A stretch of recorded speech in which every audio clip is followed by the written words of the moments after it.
So, yan guys. Mag-videos muna tayo for today's video guys. Ayan. Nagisa lang ako dito guys ng kangkong. Bali, ginisa ko to guys sa sibuyas at bawang. Then, lagyan ko siya ng bitchin at saka pork cubes. So, ayan. Pwede nito guys ang beef cubes. So, ayan. Kunti lang tubig ang nilagay ko dito guys. Bali, ano lang, 2 basong tubig lang nilagay ko dito.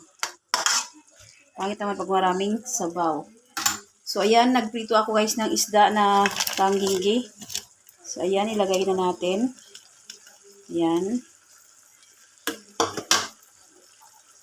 Bali, hiniwa-hiwa ko lang to guys na maliliit. Ayan. Kasi masyado siyang malalaki kasi itong isda na to. Ayan. Ang ating ulam for today's video guys. Then, papatakan natin siya guys ng fresh calamansi para may kaunting sika. May kaunting asim. Ayan, halo-haloin lang natin. Ayan.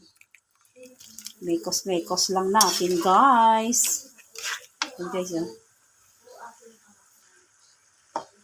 Ang ating ulam for today's video, guys. Yan.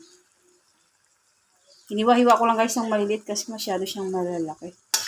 Para madami. Sabawan ko sana siya ito, kaya lang naisip ko. Para maiba naman. Ayan. Ginisa ko siya sa kangkong. Dapat igigisa ko to guys sa sa upo. Kaya lang, kangkong na lang nilagay ko.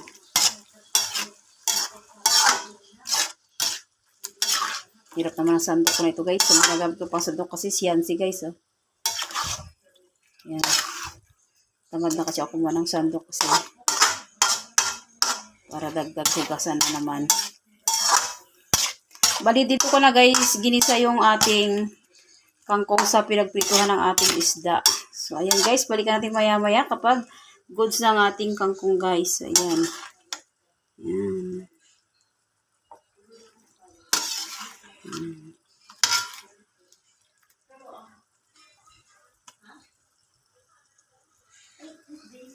So, ayan guys, bali nilagyan ko na siya ng kalamansi. Ayan, hindi ko na napakita sa inyo kanina. Kalimutan ko. So, ayan. Oh. Goods na to guys. Ayan. Pwede na ito. Ito na ang ating ginisang kangkong sa guys. Sa piniritong tangginggi. So, ayan.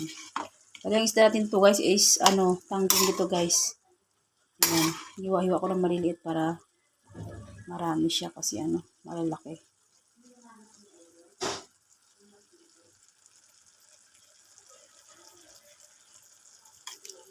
Ayan guys, goods na to.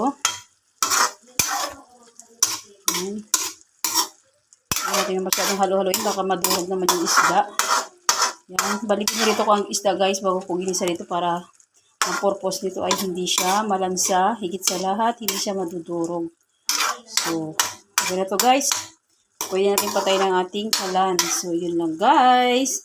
Thanks for watching. Please like, comment, share, and subscribe. God bless us all.